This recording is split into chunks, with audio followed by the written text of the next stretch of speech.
స్వర్గలోకంలో విహరించే ఇంద్రుడి విమానం ఓసారి ఆగిపోతే ఓ భక్తురాలి గాలి సోకి విమానం మళ్లీ ఎగిరిందట.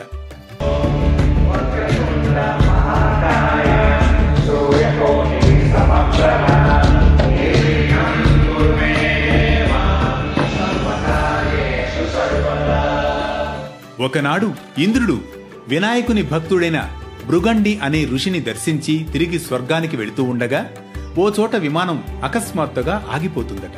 ఆగిన ఇంద్ర విమానం అద్భుతమైన వెలుగుకు ఆశ్చర్యచకితుడైన ఆ దేశపు రాజు సురసేనుడు ఆ అద్భుతాన్ని ఆశ్చర్యంతో తిలకించి ఆ ప్రదేశంలో ఇంద్రుని చూసిన మహారాజు ఆనందంతో నమస్కరించి విమానం ఆగడానికి కారణమేంటని అడుగగా, ఇంద్రుడు సురసేనుడి రాజ్యంలో పాపాలు అధికంగా చేసిన వ్యక్తి యొక్క దృష్టి సోకి విమానం మార్గమధ్యంలో అర్ధాంతరంగా ఆగిపోయిందని చెబుతాడు.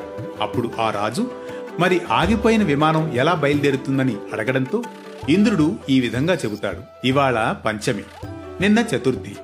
నిన్నటి రోజున ఎవరైతే ఉపవాసం చేశారో వారి పుణ్యఫలాన్ని తనకిస్తే విమానం తిరిగి ఎగరగలుగుతుందని చెప్పాడట. అప్పుడు సైనికులంతా చతుర్థి ఉపవాసం చేసిన వారి కోసం రాజ్యమంతా తిరిగినా దురదృష్టవశాత్తు ఎవ్వరూ దొరకరు.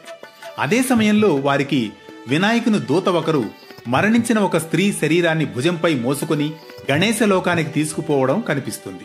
ఆ స్త్రీ తన జీవితకాలంలో ఎన్నో పాపాలు చేసి ఉంటుంది. సైనికులు వెంటనే ఎంతో పాపాత్మురాలైన ఆ స్త్రీని ఎందుకు విఘ్నేశ్వర లోకానికి తీసుకెళ్తున్నారని ప్రశ్నించగా, దానికి గణేశ దూత నిన్నంతా ఈ స్త్రీ తెలుసో తెలియకో రోజంతా ఉపవాసం ఉందని, సంకష్టహర చతుర్థి తెలియకుండానే ఆమె నిన్న పూర్తిగా అభోజనంగా ఉండి చంద్రోదయం అయిన తర్వాత భోజనం చేసిందని, ఇందువల్ల ఆమెకు తెలియకుండానే సంకష్టహర చతుర్థి వ్రతం చేసిన ఫలం దక్కుతుందని వివరిస్తారు.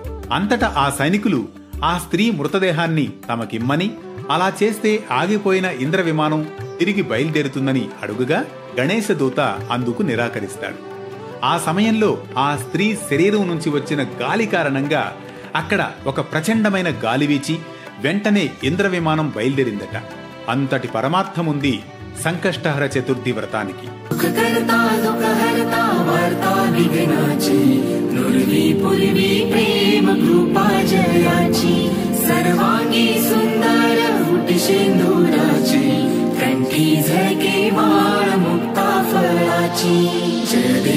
जय देव जय मंगल मूर्ति दर्शन मात्रे